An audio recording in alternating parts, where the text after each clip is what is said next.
Good afternoon, Marilyn. Good afternoon, ma'am. Okay, Marilyn, can you tell me about yourself? I'm Marilyn Pascual Araneta, 31 years old, married. I have two kids, ma'am. Okay, I have a few questions for you to answer, so let's start. Okay, ma'am. Why do you want to work as a maid? I want to work as a maid, ma'am, because I want to earn more money for the future of my children. Why you choose Malaysia when there is a lot of other country? Because Malaysia is near in the Philippines and the same. How are you qualified for this job? I qualify in this job because I have experience as DH before. May I know what your educational level is? High school graduate, ma'am. What is your recent working experience? As domestic helper, ma'am, in the Kuwait. For how many years? 2 years, ma'am. Okay, finish contract. Yes, ma'am, more than 2 years. Okay. Do you have experience of taking care of baby? Yes, ma'am, because I have two kids. How about elderly people? No, ma'am, but I'm willing to taking care. Do you have any other special skills? Yes, ma'am. Are you willing to learn new skills? Yes, ma'am. Are you willing to work with a family where the mother-in-law or any relatives stay together? Yes, ma'am. Currently, are you still working now? Yes, ma'am. Do you know how to cook? Yes, ma'am. What sort of food can you cook? Like Filipino foods and Arabic foods, ma'am. Okay. Are you aware that you will have to do washing, cleaning, ironing, and cooking? Yes, ma'am.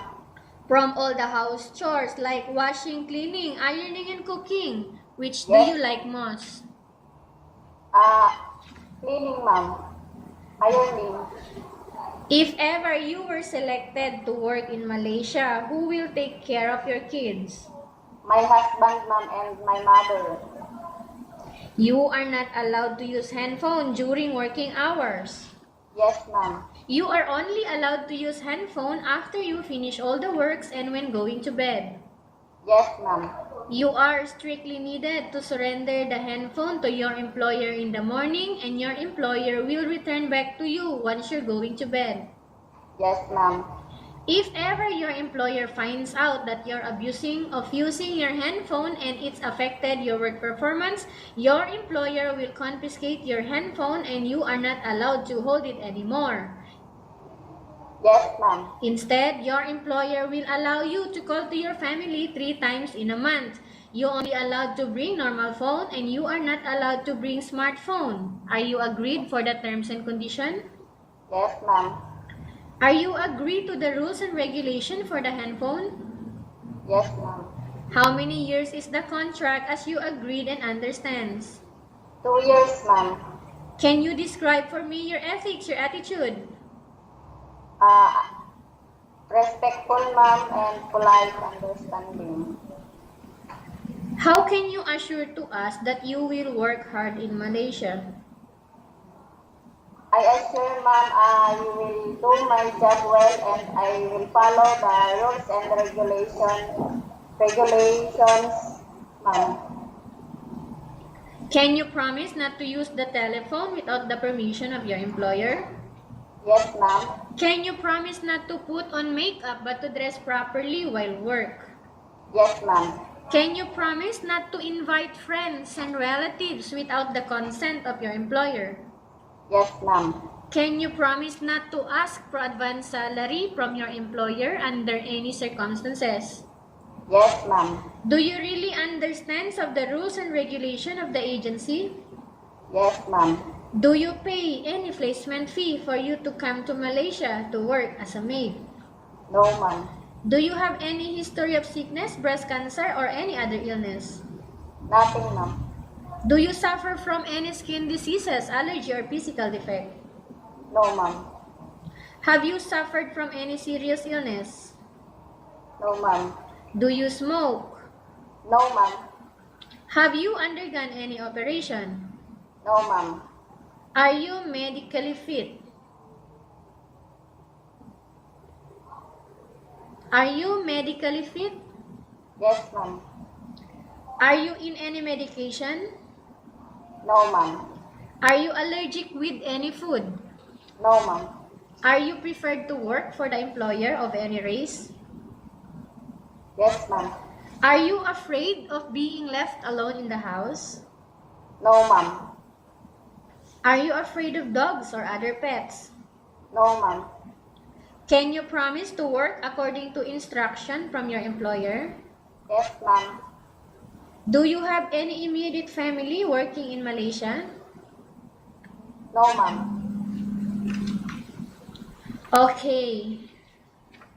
We have finished our question section. Let's go to case study, Marilyn. Yes, ma'am. Okay, I have here a case study for you and I want you to answer me truthfully, okay? Yes, ma'am. Upon arrival in Malaysia within 6 months only, if ever any of your family members passed away, what will you do?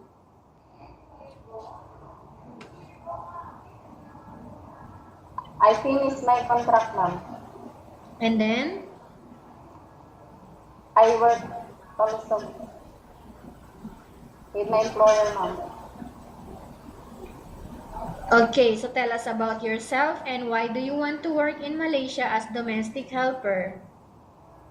I'm Marilyn Pascual Araneta, willing to work abroad to earn more money to support my educational for my children. Okay, Marilyn, what do you want to tell to your employer who are watching your video right now? Hi, ma'am. Choose me because I'm willing to work and I try my best, ma'am, to make my job well.